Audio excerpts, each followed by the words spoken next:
അതാണ് ഗദ്യവും പദ്യവും തമ്മിലുള്ള വ്യത്യാസം എന്നുള്ളത്. ന്യായം നോക്കി വീതം വച്ചാൽ ഫിർദൗസ്. അഷ്റഫ് പാലപ്പെട്ടി എന്ന പ്രശസ്ത എഴുത്തുകാരൻ എഴുതിയൊരു ഇഷ്ക് എന്ന് പറഞ്ഞ പാട്ട്. ത്വാഹ തങ്ങളുടെ വരികളൊക്കെ എടുക്കുകയാണെങ്കിൽ അദ്ദേഹത്തിന് ഒരുപാട്. എല്ലാവർക്കും പുതിയൊരു വീഡിയോയിലേക്ക് സ്വാഗതം. നമ്മുടെ ഈ ചാനലിലൂടെ ഗായകർക്കും ഗാനരചന നടത്തുന്നവർക്കും വേണ്ടിയുള്ള വീഡിയോസാണ് നമ്മൾ സാധാരണ അപ്ലോഡ് ചെയ്യാറുള്ളത്.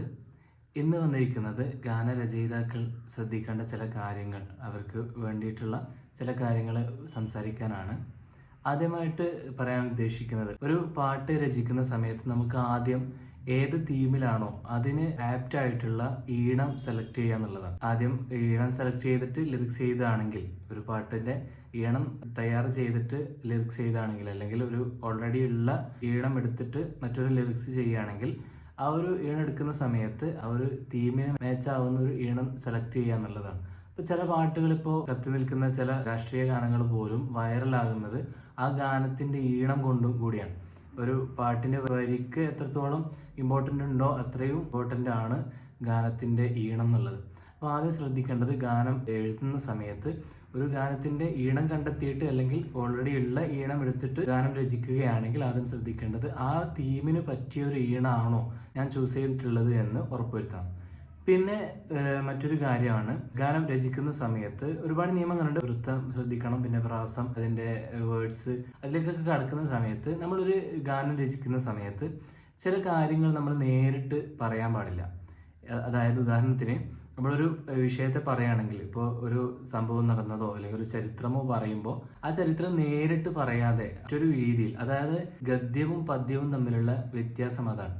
ഒരു പാട്ട് രചിക്കുന്ന സമയത്ത് ആദ്യം ശ്രദ്ധിക്കേണ്ടത് ഒരു വിഷയം പറയുന്നുണ്ടെങ്കിൽ, ആ പാട്ടിലൂടെ നമ്മളൊരു മെസ്സേജ് പാസ് ചെയ്യാൻ ഉദ്ദേശിക്കുന്നുണ്ടെങ്കിൽ ആ മെസ്സേജ് നേരിട്ട് പറയാതെ മറ്റൊരു രീതിയിൽ, ഒരു ആർക്കും പെട്ടെന്ന് ക്യാച്ച് ചെയ്യാൻ പറ്റാത്ത രീതിയിൽ അതിനെ ലിറിക്സ് ചെയ്യുന്ന സമയത്ത് നല്ലൊരു എഴുത്തുകാരനെ സംബന്ധിച്ചിടത്തോളം അതെപ്പോഴും ഇമ്പോർട്ടൻ്റ് ആണ്. അപ്പോൾ നമ്മളൊരു പാട്ട് രചിക്കുന്ന സമയത്ത് ആ പാട്ടിലൂടെ നമ്മൾ പറയാൻ ഉദ്ദേശിക്കുന്ന കാര്യം നേരിട്ട് പറയാതെ ഒരു വ്യത്യസ്ത രീതിയിൽ പറയുക എന്നുള്ളത്, അതാണ് ഗദ്യവും പദ്യവും തമ്മിലുള്ള വ്യത്യാസം എന്നുള്ളത്.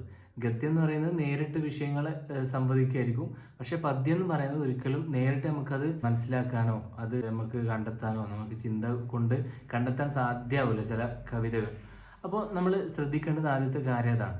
ഉദാഹരണത്തിന് നമ്മൾ എടുക്കുകയാണെങ്കിൽ, ഇപ്പോൾ ഇഷ്ക് എന്ന് പറഞ്ഞ സോങ് ഒരു സൂഫി ഗാനമാണ്. അഷ്റഫ് പാലപ്പെട്ടി എന്ന പ്രശസ്ത എഴുത്തുകാരൻ എഴുതിയൊരു ഇഷ്ക് എന്ന് പറഞ്ഞ പാട്ട് അദ്ദേഹം തന്നെയാണ് ആലപിച്ചിട്ടുള്ളത്. യൂട്യൂബിലൊക്കെ അത് അവൈലബിൾ ആണ്. അതിന്റെ ഒരു ഭാഗത്ത് വരുന്ന ഒരു വരികൾ, ആ വരികൾ വല്ലാതെ സോഷ്യൽ മീഡിയയിലൊക്കെ ചർച്ച ചെയ്തിട്ടുണ്ടായിരുന്നു.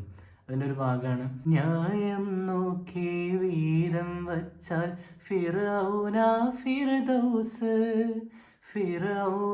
ഫിർദൗസ്, നിയമം നോക്കി നടന്നാൽ കുതുബുൽ അഖ്താബാണിബ്ലീസ്.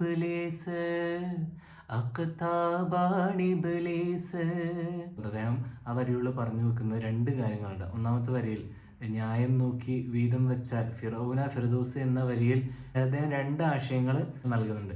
അത് ഒന്നാമത്തേത് പറയുന്നത്, ന്യായം നോക്കിയിട്ടാണ് ഒരാൾക്ക് വീതം വെക്കുന്നതെങ്കിൽ, അതായത് ഒരാളുടെ വാദത്തിനനുസരിച്ച് അല്ലെങ്കിൽ ഒരാളുടെ ന്യായത്തിനനുസരിച്ച് നീങ്ങുകയാണെങ്കിൽ, അല്ലെങ്കിൽ ഒരാൾ ന്യായീകരിക്കുന്നതിനനുസരിച്ച് അയാളുടെ ന്യായം നോക്കിയിട്ട് അദ്ദേഹം പറയുന്നതനുസരിച്ച് എല്ലാവരും നീങ്ങുകയാണെങ്കിൽ, അയാൾ പറയുന്നതൊക്കെ അയാൾക്ക് നൽകുക, അയാളെ കൂടുതൽ ഇമ്പോർട്ടൻ്റ് ആയി കാണിക്കുക, ആ ഒരു രീതിയിലേക്ക് വന്നാൽ, ന്യായം നോക്കി വീതം വെച്ചാൽ സത്യത്തിൽ ഫിർദൗസ് കിട്ടേണ്ടത് ഫിർഔനാണ്. അതായത് കാരണം ഈ ലോകം പടച്ചതും ഒരു പടച്ചവൻ സൃഷ്ടാവ് ഞാനാണ് എന്ന ഒരു സംസാരമായിരുന്നു നടത്തിയിരുന്നത്. ആ ചരിത്രത്തിലൂടെ നമുക്ക് മനസ്സിലാക്കാൻ സാധിക്കും.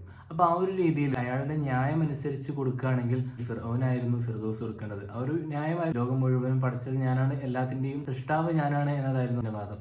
രണ്ടാമത് അതിന്റെ ഒരു അർത്ഥം എന്നുള്ളത്, ന്യായം നോക്കി വീതം വെച്ചാൽ ഫിർദൗസ്. സത്യത്തിൽ ന്യായം അനുസരിച്ച് വീതം വെച്ചിരുന്നെങ്കിൽ, അതായത് ഒരു ന്യായം അനുസരിച്ച്, പടച്ചവനനുസരിച്ച്, ന്യായത്തിനനുസരിച്ച് മറ്റുള്ളവരെ സേവിക്കുകയും മൂസാ നബിയെ ശുശ്രൂഷിക്കുകയും ചെയ്തിരുന്നെങ്കിൽ ഫിർദൗസ് കിട്ടായിരുന്നു. അത് അനുസരിച്ച് ജീവിക്കാത്തത് കൊണ്ടാണ് ആ ഫിർദൗസ് നഷ്ടമാകുന്നത്. അപ്പോൾ ന്യായം നോക്കി വീതം വെച്ചാൽ ഫിർദൗസ് എന്ന വരിയിൽ അദ്ദേഹം രണ്ട് ആശയങ്ങൾ പറഞ്ഞു വെക്കുന്നുണ്ട്. അപ്പോൾ രണ്ടാമത്തെ വരി, നിയമം നോക്കി നടന്നാൽ കുതുബുൽ അഖ്താബാണിബ്ലീസ്. അപ്പോൾ ഇബിലീസിനെ കുറിച്ച് നോക്കുകയാണെങ്കിൽ വലിയൊരു പണ്ഡിതനായിരുന്നു. ആ ഒരു നിഷേധം നടത്തുന്നതിന് മുമ്പിൽ ആദം നബിക്ക് സുജൂദ് ചെയ്യില്ല എന്ന ആ നിഷേധം നടത്തുന്നതിന് മുമ്പ് വലിയൊരു പണ്ഡിതനായിരുന്നു. ഈ പണ്ഡിതൻ എന്ന ആ ഒരു സ്ഥാനത്ത് നിന്ന് ഇബിലീസ് എന്നൊരു സ്ഥാനത്തേക്ക്, ലാനത്താക്കപ്പെട്ട ഒരു സ്ഥാനത്തേക്ക് മാറ്റപ്പെട്ട ഒരാളെ അനുസരിച്ചില്ല എന്നതുകൊണ്ടാണ്. അപ്പോൾ നിയമം നോക്കി നടന്നിരുന്നെങ്കിൽ എനിക്ക് സത്യത്തിൽ വലിയൊരു പണ്ഡിതനാവേണ്ടത്. അപ്പോൾ അത്തരത്തിൽ നോക്കുകയാണെങ്കിൽ ഒരു പാട്ടിൻ്റെ വരിയിലൂടെ നമുക്ക് ഒരുപാട് സന്ദേശങ്ങൾ നൽകാൻ പറ്റും. ഒരു ചെറിയ വരിയിലൂടെ നമുക്ക് ഒരുപാട് കാര്യങ്ങൾ പറഞ്ഞു വെക്കാൻ സാധിക്കും. അപ്പോൾ ഒരു വരിയിലൂടെ വലിയ വിഷയങ്ങൾ നമുക്ക് സന്ദേശമായിട്ട് നൽകാൻ പറ്റും. ഇപ്പോൾ ത്വാഹ തങ്ങളുടെ വരികളൊക്കെ എടുക്കുകയാണെങ്കിൽ അദ്ദേഹത്തിന് ഒരുപാട് ലിറിക്സ്, കൂടുതലും അദ്ദേഹം ഓരോ ചരിത്ര സംഭവങ്ങൾ അല്ലെങ്കിൽ ഓരോ വിഷയങ്ങളായിരിക്കും അദ്ദേഹം പൂർണ്ണമായിട്ട് ആ പാട്ടിലൂടെ പ്രാസത്തിനപ്പുറം ഓരോ പ്രാസ അനുസരിച്ച് ഗാനം രചിക്കുന്നതിനപ്പുറം അദ്ദേഹം കൂടുതലും ശ്രദ്ധിക്കാറുള്ളത്, കൂടുതലും അദ്ദേഹം ഇമ്പോർട്ടൻ്റ് കൊടുക്കാറുള്ളത് ഒരു പാട്ടിലൂടെ നല്ലൊരു ആശയം, നല്ലൊരു സന്ദേശം കേൾക്കുന്നവരിലേക്ക്, ശ്രോതാക്കളിലേക്ക് എത്തിക്കാനാണ് അദ്ദേഹം ശ്രദ്ധിക്കാറുള്ളത്. ഉദാഹരണത്തിന് ഒരുപാട് പാട്ടുകൾ, ഇപ്പോൾ സ്നേഹം മരിക്കരുതേ, നീതി മറയരുതേ, അത്തരത്തിലുള്ള ഒരുപാട് പാട്ടുകൾ. അകം കറുപ്പെങ്കിൽ പുറം മീനുക്കുന്ന മനുഷ്യർക്കുണ്ടോ വിജയം, അഗതിയനാഥ കേതിരു തിരിഞ്ഞ, അങ്ങനെ തുടങ്ങുന്ന ഒരുപാട് പാട്ടുകൾ അദ്ദേഹത്തിൻ്റെ ഓരോ വരികൾ എടുക്കുക. അങ്ങനെ ഓരോ എഴുത്തുകാരെ കുറിച്ച് എടുക്കുകയാണെങ്കിൽ നമുക്ക് കാണാൻ സാധിക്കും. അപ്പോൾ ഒരു ഗാനം എഴുതുന്ന സമയത്ത് എപ്പോഴും നമ്മൾ ശ്രദ്ധിക്കേണ്ടത് നേരിട്ടൊരു വിഷയം പറയാതെ, നേരെ ഒരു മെസ്സേജ് നൽകാതെ മറ്റൊരു രീതിയിൽ സന്ദേശമായിട്ട് നൽകാൻ പറ്റുക എന്നുള്ളതാണ് ഒരു ഗാനത്തിൻ്റെ ഏറ്റവും വലിയ വിജയം എന്ന് പറയുന്നത്. അത്തരത്തിൽ നമ്മൾ മുമ്പ് വീഡിയോയിലൊക്കെ ഒരുപാട് പാട്ടുകൾ ചർച്ച ചെയ്തിട്ടുണ്ട്. അപ്പോൾ അത്തരത്തിൽ നല്ലൊരു ഗാനത്തെ നമ്മൾ എപ്പോഴും ശ്രദ്ധിക്കുന്ന സമയത്ത് ആ പാട്ടിൽ പറയുന്ന, ചർച്ച ചെയ്യുന്ന വിഷയങ്ങളൊക്കെ നമ്മൾ ശ്രദ്ധിക്കാറുണ്ട്. അപ്പോൾ ആ ഒരു കാര്യമാണ് ഗാനം രചിക്കാൻ തുടക്കക്കാരോടാണ് പറയണത്. അപ്പോൾ അത്തരത്തിൽ തുടക്കക്കാരായിട്ടുള്ള ഒരു ചെറിയൊരു മെസ്സേജാണിത്. ഒരു പാട്ട് രചിക്കുന്ന സമയത്ത് ഒരുപാട് നിയമങ്ങളുണ്ട്, പ്രാസങ്ങൾ, അതിൻ്റെ വൃത്തം, വാൽക്കമ്പി, കമ്പി, അങ്ങനെ തുടങ്ങുന്ന ഒരുപാട് നിയമങ്ങൾ. അപ്പോൾ ആ നിയമത്തിനപ്പുറം ആദ്യം ഈ ഒരു കാര്യം ശ്രദ്ധിക്കുക. അതിനുശേഷം നമുക്ക് ഓരോ വീഡിയോസിലായിട്ട് അതുമായിട്ട് ബന്ധപ്പെട്ട മറ്റു വിഷയങ്ങൾ സംസാരിക്കാൻ പറ്റും. ഈ വീഡിയോ ഇവിടെ വൈൻഡപ്പ് ചെയ്യുകയാണ്. മറ്റൊരു വീഡിയോ ആയിട്ട് വീണ്ടും വരും.